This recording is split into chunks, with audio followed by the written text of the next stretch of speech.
آج ویو 360 میں دہشت گردی کے خلاف لڑائی کے 19 سال، دنیا نے کیا کھویا کیا پایا؟ پاکستان میں یکساں قومی نصاب کی تیاری، تبدیلیوں پر تنقید کیوں؟ ریٹرک ایک بلڈ اپ ہوتا جا رہا ہے اور اس کو پڑھے بغیر، یہ دیکھے بغیر کہ اس کا کنٹینٹ ہے کیا، اور اس میں ایک ناظرہ کا جو پارٹ ہے وہ تو آئین پاکستان کا حصہ ہے، اس کا اس کریکولم سے تعلق نہیں ہے۔ اور نوبل انعام یافتہ ادیب ارنسٹ ہیمنگوے کی انوکھی بلیاں۔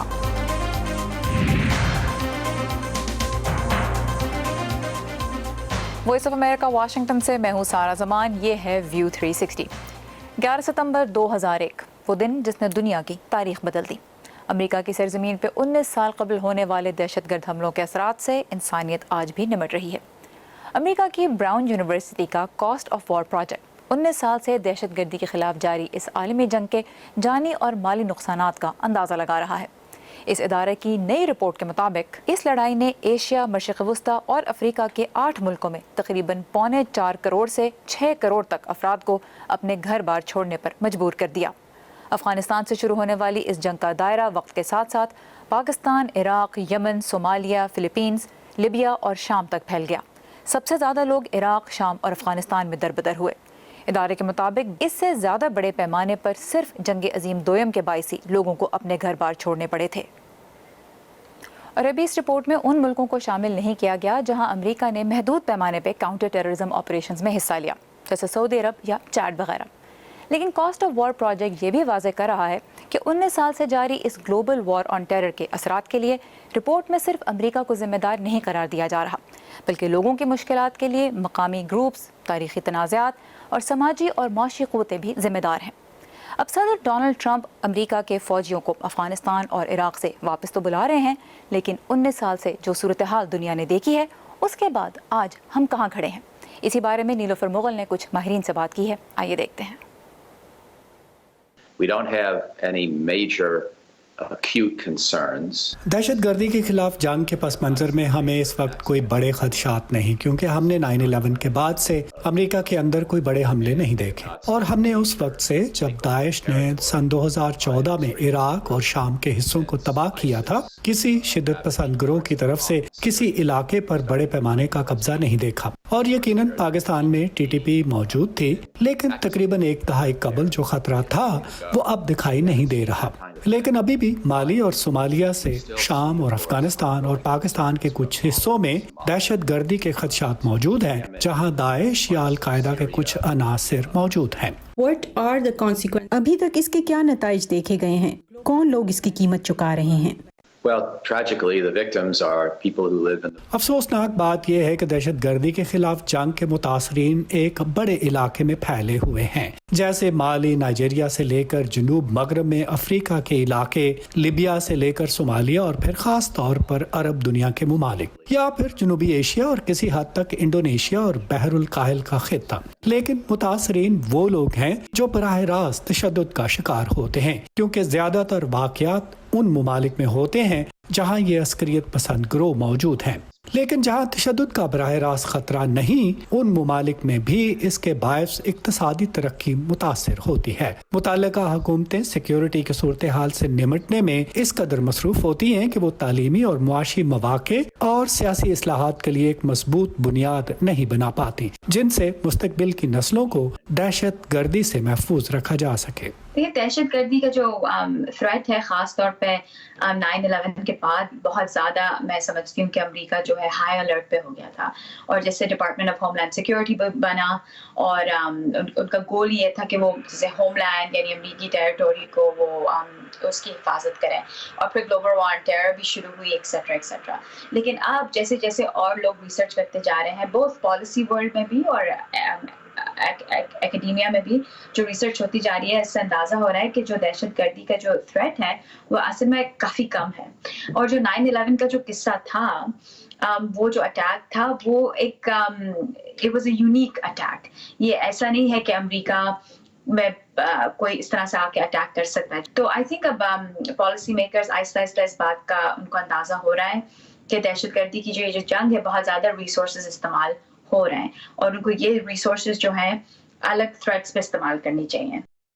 ابھی 2-3 دن پہلے ایک رپورٹ نکلی تھی department of homeland security سے ہی کہ امریکہ کی جو سب سے بڑی تھریٹ ہے وہ باہر سے نہیں آ رہی ہے، وہ اندرونی تھریٹ ہے وائٹ سپریمیسسٹ گروپ کی. میرا تو اوپینین یہ ہے کہ امریکہ کو جو ہے اپنی فوج کو نکال دینا چاہیے افغانستان سے اور عراق سے. پراپر پلان بنانا چاہیے ودرال کا، اور کچھ گولز سیٹ کرنے چاہیے کہ ہم کس کیپیسٹی میں مدد کر سکتے ہیں. تو یعنی زیادہ فوج جو ہے آن دا گراؤنڈ جس کو کہتے ہیں اس کو موجود نہیں ہونا چاہیے. افغانستان میں جنگ کے عروج پر 1 لاکھ سے زیادہ امریکی فوجی وہاں موجود تھے. آج ان کی تعداد 8600 کے قریب ہے، اور امریکی کمانڈرز کے مطابق یہ تعداد نومبر کے آغاز تک گھٹ کر 4500 کے قریب رہ جائے گی. آئیے دیکھتے ہیں افغان جنگ میں حصہ لینے والے ایک امریکی فوجی اور اس کے افغان مترجم کے درمیان ہونے والی ایک غیر معمولی دوستی کی کہانی، جو لے کے آئی ہیں صبا شاہ خان.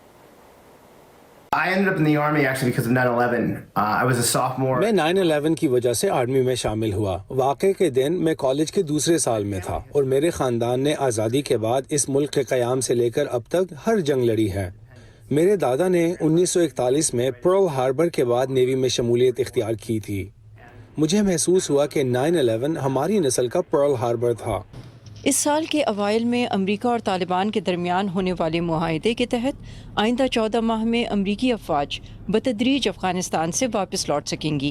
امریکی اور دوسرے غیر ملکی فوجیوں کی بڑی تعداد پہلے ہی اپنے ملکوں کو واپس لوٹ چکی ہے. افغانستان میں خدمات سر انجام دینے والے بیشتر امریکی فوجیوں کے لیے یہ ایک زندگی بدل دینے والا تجربہ تھا، اور میٹ زیلر کے لیے بھی. I got diagnosed with post-traumatic stress disorder. مجھے جنگ سے واپسی پر شدید صدمے کے بعد ہونے والے ذہنی دباؤ کا مرض تشخیص ہوا، اور اگر ایمانداری سے دیکھا جائے تو میں ایک بھی ایسے فرد کو نہیں جانتا جس نے افغانستان میں خدمات انجام دی اور اسے PTSD نہ ہوا ہو.